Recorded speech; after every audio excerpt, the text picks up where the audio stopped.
Massimo, luhag utang na loob, please. Mga bata, pasok na kayo sa loob. Pabayaan nyo na lang yung aso nyo, please lang. Pero paano naman po si Tatay kung may iwan kami dito?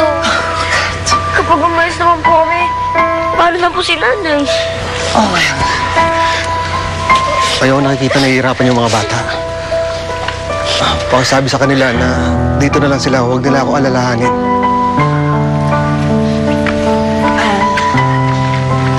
Mga bata, dito na lang kayo, ha? Si Bantay, ako nang bahala sa kanya. Pero Ate Joanna... Mas kailangan sila dito ng nanay nila.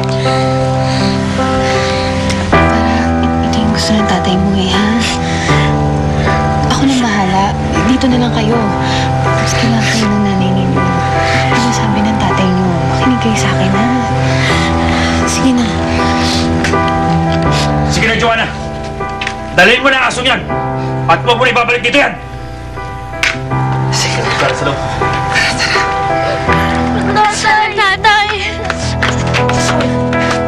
Ay nako, bakit kasi hindi na lang sumama yung iba dyan sa aso nila, di ba? Ate Joanna, wala na pong bahala kay Bantatan. Kami nang bahala kay Bantatay. Isipin niyo muna ang sarili ninyo ngayon. Nakatakas ang tita Daisy ninyo. Ano? Kung ganun, mas maganda na nandito sila. Mas ligtas sila dito. Hindi naman sila pababayaan ng lola nila dito eh. Sabi ni Kuya Bernard, mas ligtas daw kayo dito. Kaya tama lang na dito kayo manatili. Mga bata, please, pumasok na kayo sa loob. Please, sige na. Kayo. Sige, go ahead. Please lang, utang na loob, maniwala kayo sa akin. Go. Please. Yeah. Kindly close the gate, Calvin. Kindly close the gate. Pasok na. Sige na.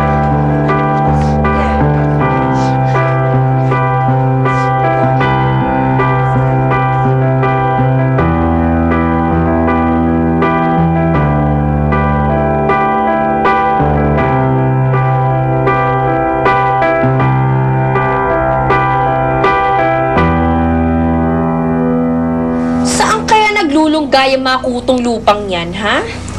Sabi ng Mingming, nag-fly daw. Kaya nag-abroad? Paano naman sila mag-a-abroad? Wala nga silang money At saka mahal-mahal na pamasahe sa aeroplano, no? Nga. Hindi kaya sila tinubuan ng bakbak. Tapos natutong lumipad. Alam mo, kuya, ikaw, puro ka talaga kalokohan ha?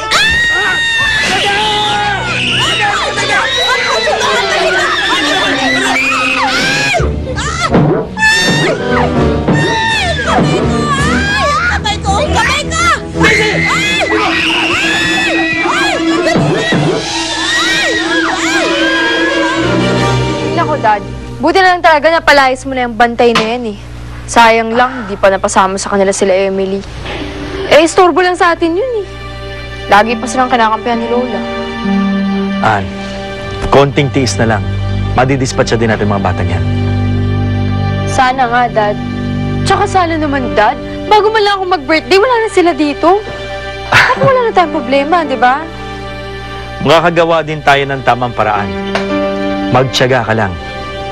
Ang dapat mong gawin ngayon, talasan mo mga mata mo. Huwag na huwag mong hahayaan makalapit ang Emily niyan sa Mami Marcela mo. Okay?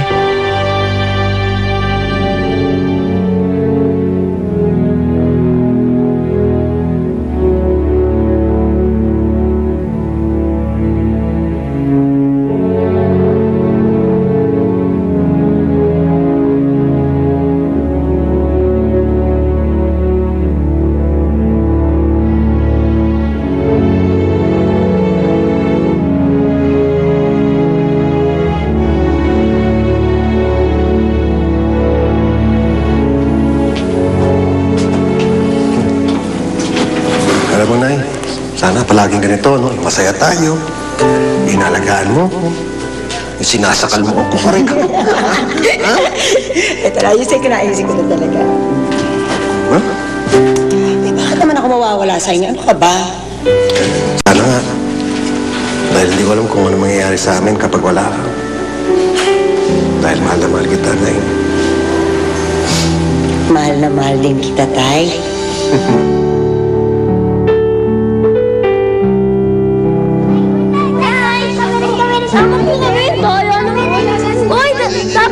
Dapat nasa gitna ako eh. Bakit kailangan nasa gitna ka na dyan? Siyempre po, kailangan nyo eh. Tayong ganyan.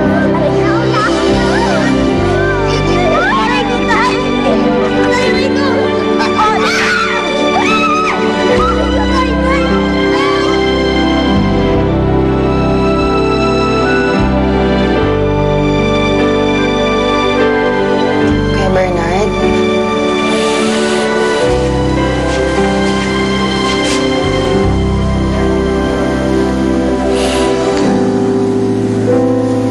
Naalala ko lang si Marcela. Pati yung mga bata. Nandito kami dati. Saya-saya namin.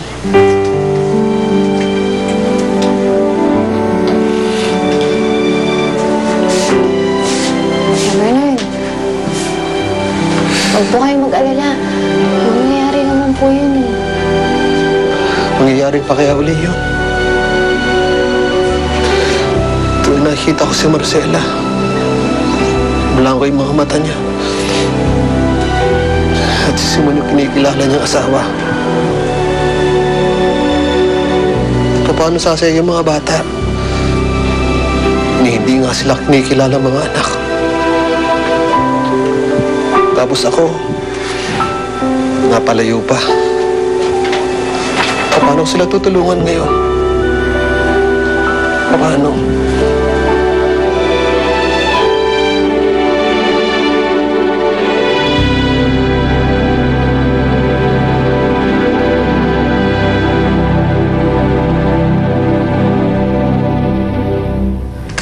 Dapat naman talaga nandito si Bantatay eh.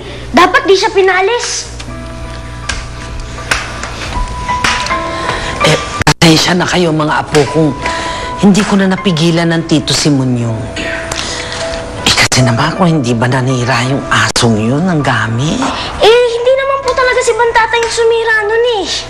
Bakit pa sigurado kayo na hindi yung aso yun ang nanira? Kilalang kilala po namin si Bantatay. Mahirap pong i-explain pero hindi lang po siya basta-basta aso para sa amin. Kung nandito lang siya, at tutulungan niya kami, maalala kami ni Nanay. Oh my God. Pasensya na kayo.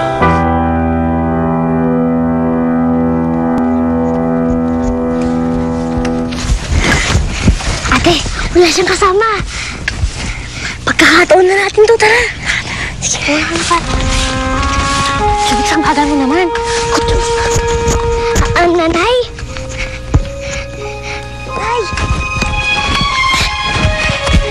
Nay, may ipapakita po sana kami sa inyo.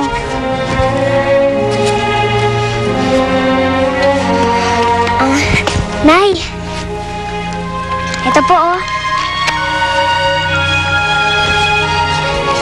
Mga pictures po natin. Dati, kasama si Tatay.